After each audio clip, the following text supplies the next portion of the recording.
Hey guys, this is the recap for Wayward Pines Season 2, Episode 8, Past Judgment. Yeah, and first I want to give a big thank you to everyone who watched my previous video for the recap for Episode 7, because I got a lot of likes and a lot of views. So again, thank you everyone, and thank you for everyone who recently subscribed. Now, for this episode, starting off, we have Theo who's talking with Carrie, and the thing is, they go into this elevator, and Carrie needs to know the results from her test. Carrie finds out that she can't have children, and this is actually one of the worst things that she could ever find out, at least in this society of Wayward Pines, because how it works here is, if you can't produce children as a woman, then you pretty much have no use. I know, it's messed up, period. That's just how the show is. Oh yeah, again, please like, comment, subscribe if you're a first time viewer, or even if you're a returning viewer, please press that like button. And Carrie is just distraught because she knows that Jason wants a child, she wants a child, but she has to go and keep a strong face, so as of now, she's going to pretend like nothing happened. So Theo's gonna go and he's gonna talk to Megan. But guess what? Megan is dead. I know that is what we've been. Megan is dead. Megan is dead. And he finds out. So he presses the panic button. And the other thing about that is the female Abby, Margaret, she's escaped. So they're trying to figure out where Margaret is gone. But Margaret's been playing this escape for a moment. She's having these flashbacks of everything that has happened to her ever since she's been in Wayward Pines. So Margaret seems a little too human-like. That's the thing about her. She seems a little too human-like. So Jason asked Theo what happened, and he was just like, she must have looked at when we opened up the cage. You mean when you opened up the cage? But okay. And so that's why Megan's dead. Jason loves him some Megan, so he is pissed, but he has to go and pretend like not everything's good, but at least as if everything is okay enough to where he can still do his job. Now, they have to go and search everywhere, including the tunnels. The funny thing about searching in the tunnels is that I was like, wait a minute, are they really going to duck their heads down and look in to see if someone's in there? Are they that dumb? No. They have this mirror contraption that they had on a pole. They lowered it to see if the female Abby was there. Since the female Abby wasn't there, they decided, you know what, let's give it a shot and go in. So they're in the tunnels and they're searching. Still can't find her. You know why you can't find her? Because she's not in the tunnels anymore. She's not in the tunnels. Where she actually is she's outside in the real world. She's going back to the city. She's going back to where people are. And she's so smart because she's going one way, everyone else is going the other way. And I mean, she's a genius. So at this point, Jason is bugging out because he's trying to figure out, what is he going to do? How is he going to handle these damn Abbies? Jason is finally starting to sound like he has some common sense, because remember before, Jason was just like, originally he was sounding like his old self, and he was thinking, of course we don't have the manpower, so we'll use civilians. Theo's saying, how are you going to use civilians when these civilians are untrained? This female Abby wants revenge. She's going to slaughter them without even trying. What are you thinking? So he was like, okay. He was like, you have to tell everyone. No, this is where transparency will save people's lives. You have to tell everyone. You have to make sure that the female Abby doesn't have the advantage anymore, because she is smart. She is quick on her feet. She will go and find a way to make a way. So you cannot lead people to the slaughter like you've been doing. So he's like, okay, we're going to inform people. They're going to get inside. Whatever. And he knows that something's wrong with Carrie. But at this point, Carrie looks like she wants to tell him, but he has a lot of stuff going on, so she's just like, okay, we're good. Now, this is where we find out that Xander and Rebecca, we were wondering, why is it that they seem a little too close? Like, of course they're going to be really close, but Rebecca almost seemed like she was trying to play it off initially with Theo, but she didn't seem like she was in love with Theo anymore, and now we know why. Rebecca, she's expecting. Yes, expecting, as in pregnant. And it's not with Theo's child. It's with Xander's. Lord, when Theo finds out. When Theo finds out, Arlene fell asleep while she was in the dryer chair. And the phones are ringing. The phones are ringing again because it's warning everyone, stay inside. Everyone, go inside. The female Abby is on the loose. Now, you have Lucy and Frank. Lucy doesn't want to go back to the school because, you know, that school, who knows what they could have the kids do while the female Abby's running loose. So Lucy's like, I want to actually go somewhere where I feel safe. She wants to go to Rebecca's. So they go back to Rebecca's shop.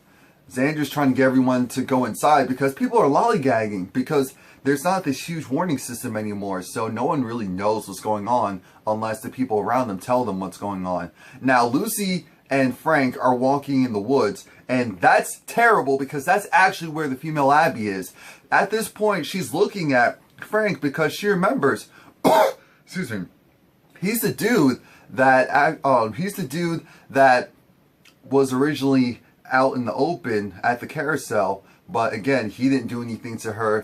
I guess she probably realizes he's just a kid, so she's not going to do anything. She sees the other two teens that Frank and Lucy were originally talking to in the woods. They're making out. You know, they're about to have sex. And again, because they're still young enough, it looks like she's able to understand, you know, they're not really a threat and they're also kids.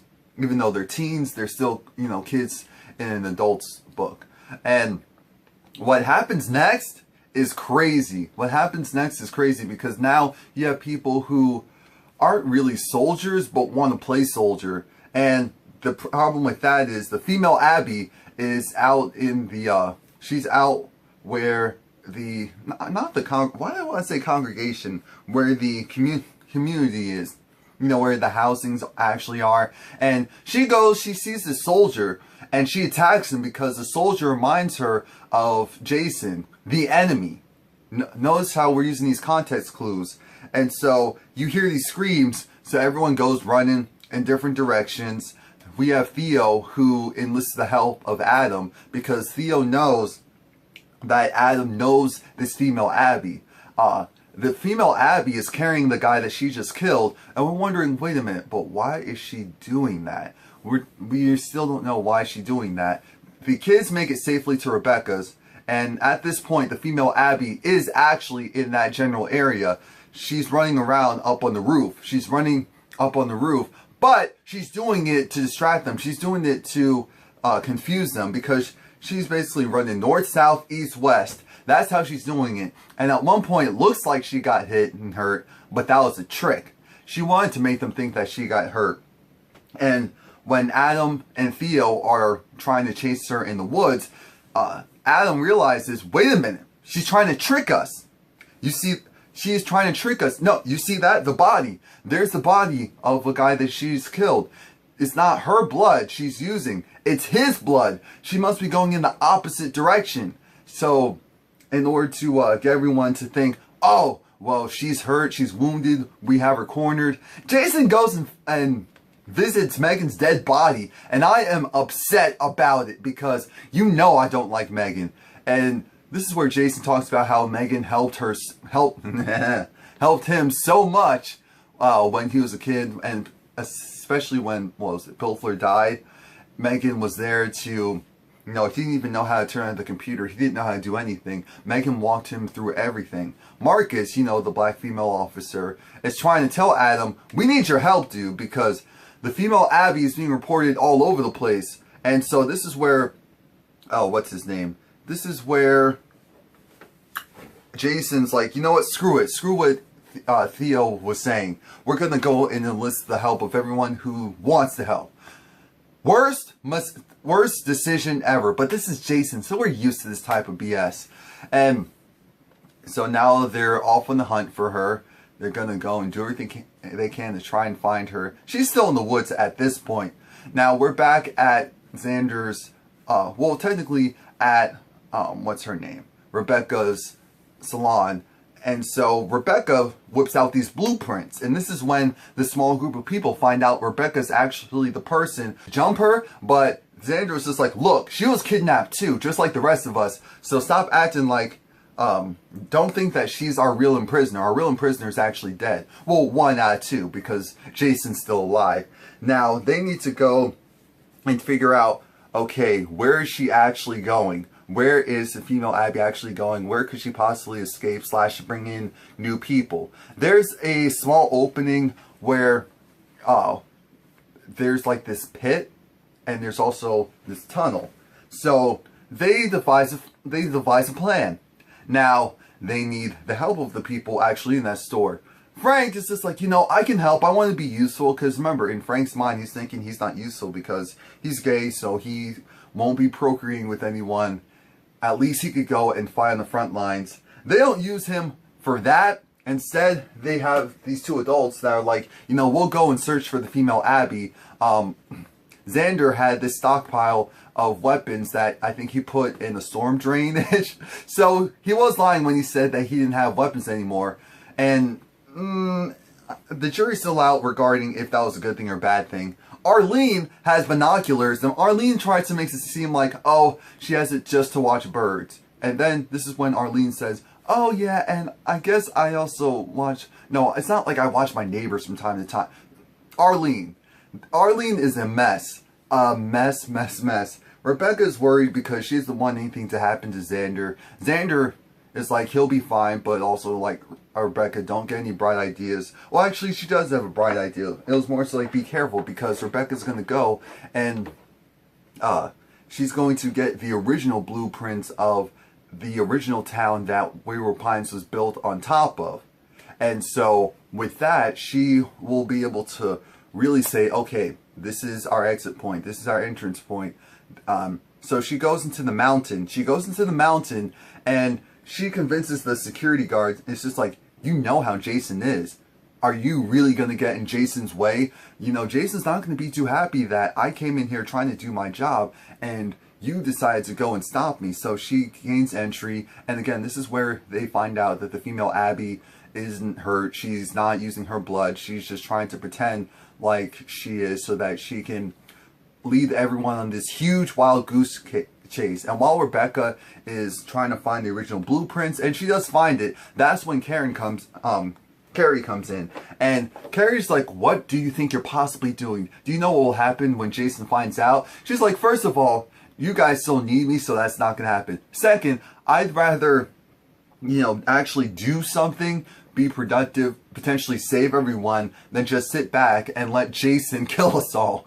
And this little pep talk overall kind of inspired Carrie, because Carrie right now, she's not feeling like she's really useful anymore since she can't have a baby. And so this makes her feel like, okay, maybe I can still do stuff, still help save Jason, and he just doesn't have to know it.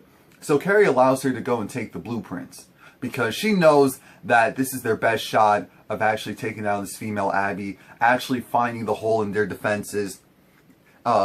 Marcus and his crew, they're searching for the female Abby, and they run into the civilians that Xander gave the guns to. And so the female Abby kept going left, right, north, south, east, west. They kept confusing them. So at one point, both sides shoot at each other. So both people are down. Unfortunately, the male civilian, he got shot in the throat, so he died. And Marcus got shot, what was it, in the chest or in the stomach area, the rib area. And he was still alive, but it was just like, put down your gun, put down your gun. No, you put down your gun, you put down your gun. What do you mean? Like what? Again, friendly fire. And you could tell that that was going to happen because they were too close to each other. You don't point something like that. What was the rule of thumb? Xander said it to the people before they left. You don't point the gun in the direction where you don't want it to hit the target. And that's what happened. That's what happened. Jason brings Carrie to this room. It's like their own little bunker, so that it has these pods, and they can go and stay in the pod. And of course, there's a little pod for their kid, so that when they give birth, put the baby in there, and they can go essentially wait this out, because Jason realizes it's all going to hell. Again, this is all giving me like Hitler, Nazism, not Nazism, but just like Hitler tease of when he knew he was going to lose and him trying to hide out and that not working. But this is when Carrie's just like, look, Jason, she loves you, but she cannot have a baby. She cannot have a baby. She did the test. It is confirmed. And of course, this was because when she was attacked by the Abbey, but also she had some, it looked like some scarring beforehand. So that made me interested in, gosh, what's really her past? What's going on? Or is that just general scarring that happens sometimes with women? And so she is distraught because she's like, essentially her purpose, she doesn't have a purpose anymore. Jason is like, he loves her regardless. But Jason gave that look to her like, Jason looked at her as if it was, I still love you, but not as much. I don't know if anyone else caught that or read into it like that, but that's how I saw it. The female Abby finds Rebecca. Rebecca is walking along. The female Abby stops her in her tracks. And it looks like the female Abby is observing Rebecca, which is great because she realizes when Rebecca holds her stomach that, you know, she's afraid for her child. The female Abby had a flashback of actually seeing her own kind getting attacked. Remember when Pilfer went and attacked them to try and reclaim the land? Yeah, so she stops, but then Xander goes and shoots her right hand. And I think the right hand is where she has the insignia. So that was interesting. But I don't know. I felt a little bad because I'm like, dang it. Margaret is so understood. I mean, so misunderstood. Xander goes and embraces, what's her name? Goes and embraces Rebecca. Oh yeah, and I forgot to tell you guys that when Rebecca and Carrie were talking, there was a cute little dialogue of how, you know, Carrie was like, oh, so which one do you love?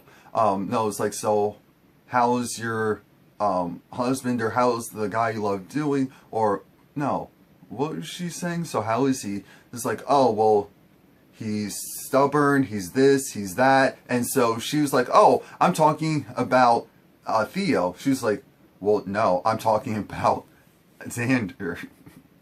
So that confirms it, that her one true love at this point really is Xander, and that Theo is borderline a relic of the past that she holds somewhere special in her heart, just not enough to... Anyway, so she has the plans, and of course they're going to go and give it to Jason and Carrie. And now they figure out where the entry point is, and so they're rushing to get there, but they don't get there in time. You know who's there in time? Margaret, the female Abby, and also Adam. Adam finds her, Adam sees her, she remembers Adam, so she isn't going to try to attack him. And Adam, you know, this is where we start to think, okay, so how much contact has Adam really had with the Abbeys when he was out there? You know, was he actually living with some of the more human-like Abbeys, like Margaret? Because Adam goes into the tunnel to follow Margaret after he allows her to escape herself. And everyone's looking, it's like, wait a minute. Wait a minute. What is going on? Where's Adam? Where's the female Abby? Why isn't she here? What's really going on? So Theo goes, talks to Marcus, who's of course in the hospital. He'll make a recovery. Marcus is realizing that life sucks in Wayward Pines, and what he was told and what he was fed to believe was BS. So he's having a moment to himself. He's reciting, you know, the Wayward Pines credo. And I forgot what it is. It's irrelevant at this point. But he's breaking down. Poor little Oscar. Oscar is so misunderstood. That's Ethan's medical assistant. And the female Abby, she escapes. Adam follows her. And she stops the other Abbeys from attacking. Now remember, these other Abbeys definitely look more creature-like compared to someone like her, who really does have the overall body of a human. So Adam is walking this, Adam's just like, don't attack, don't attack. So again, that has me wondering if Margaret and Adam had some type of contact with each other before. Because it seems that way, doesn't it? It seems as if she knows him, or at least saw him. Maybe he tried to help. I don't know. There's something. There is something there to it. Ethan is yelling at Xander, and it's just like, well, you know, Margaret got away. Jason is crazy. And you're here with Xander. Like, what's really good? What's really going on? And this is where you see the divide. It looks like at this point, I don't know if her talking about expecting or something of that nature triggered something in Theo and made him think, wait a minute, are you talking about a baby? Or are you talking about being pregnant? I don't know if he understood that sly little comment that she said, or if it was something else that caused him to walk away or look frazzled. But if it did, then oh well, because at this point it really doesn't matter. I don't know how many episodes of Wayward Pine is left for season 2. What I do know is that, you know, things are getting worse before they get better. But it's interesting because, again, Margaret is having flashbacks of when her people were attacked, and because she looks young herself, so I'm wondering what's the life expectancy of Abby's. And she was there on D-Day, that's what I'm calling it. And it looks like maybe her parents are like embracing her and hugging her, and they also look more human-like. So that makes you wonder, for the virus, if there were like 2 classes of Abby's. You know, the wildling ones and then the more human-like ones that could telepathically or something of that nature control the wild ones. But it's going to be interesting because next week, you know, they're pretty much thinking they're going to put people back in the pods. This didn't work out, and only half the pods are working. So now it's going to be the selection process all over again, and we know how bad that was before. So please like, comment, subscribe. Come back next week because that is going to be a mess.